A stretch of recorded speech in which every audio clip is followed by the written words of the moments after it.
But because the nation has rejected God and is opposed to or contentious with anyone who tries to speak the truth or speak fact to them, he says the nation's going to stumble in the day. Now that's something to stumble in the daytime when you can see everything clearly. And you're still tripping and falling down. He's saying to the nation, you're not even going to be able to walk during the daytime.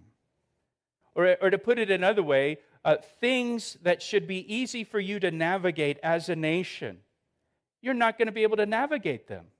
This is all part of God's judgment. They're going to be falling down in the daytime. The nation should be able to handle this. But they're stumbling in the daytime. That's God's judgment. Not fire from heaven, but struggling with easy things for the nation. The prophet also shall stumble with you in the night. This would be referring to false prophets that they were looking to.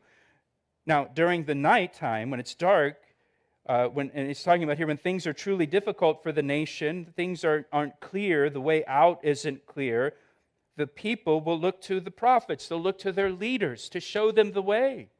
They'll look to their leaders to tell them what to do. And the leaders are right there falling down with them. You know what Jesus calls this? The blind leading the blind. Nationally. The nation. It's the blind leading the blind. And Jesus said, if the blind lead the blind, both will fall into a ditch.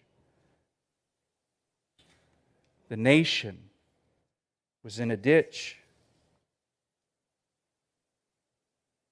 Verse 6 is such an important verse. My people are destroyed for lack of knowledge. It's not because they didn't, we're not talking about like academic knowledge or book knowledge. We're talking about the knowledge of God.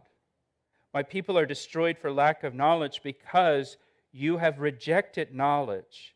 I also will reject you from being priests for me because you have forgotten the law of your God. I also will forget your children.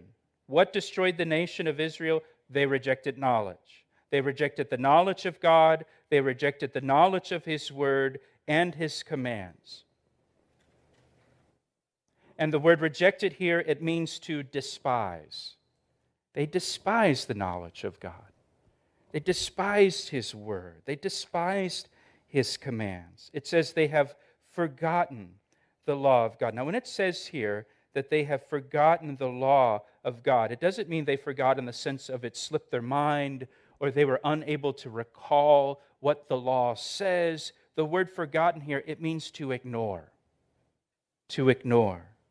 They ignored the law of God. They knew what it said. They just ignored it. They despised it, and so they ignored it. This is what was going on in the nation as it was racing toward destruction.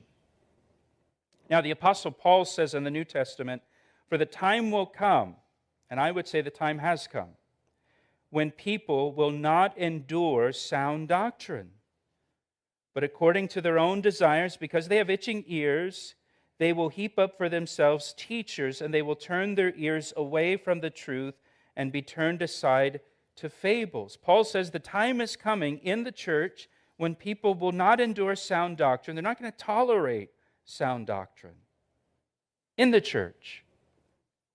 And they will reject sound doctrine and will replace it with things that tickle their ears, things they want to hear, things that sound good to them.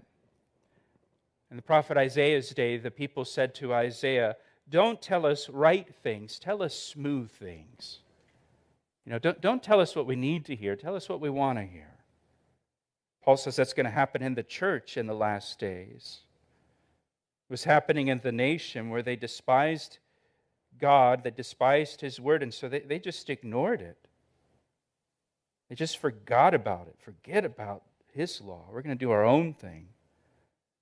Verse 6 again tells us that because of this, because they've rejected knowledge, I will also reject you from being priests for me. The nation of Israel God intended for them to be priests to the nations of the world, to represent God in this world, and to tell people about the true and living God and how they can have a relationship and know the true and living God.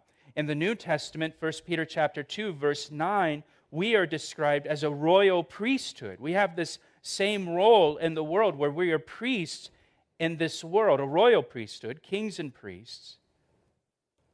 And we're in this world to tell the world how they can know the true and living God through Jesus Christ. But he says here, because Israel rejected knowledge, God has rejected them from being his priests. And just, for us, we have to know God and know his word to represent him in this world as a royal priesthood. Verse 7, the more they increased, the more they sinned against me. And I will change their glory into shame. The more they had, the more they sinned. And God says, so I'm going to change their glory into shame. The things that they were glorying in, God will change to shame.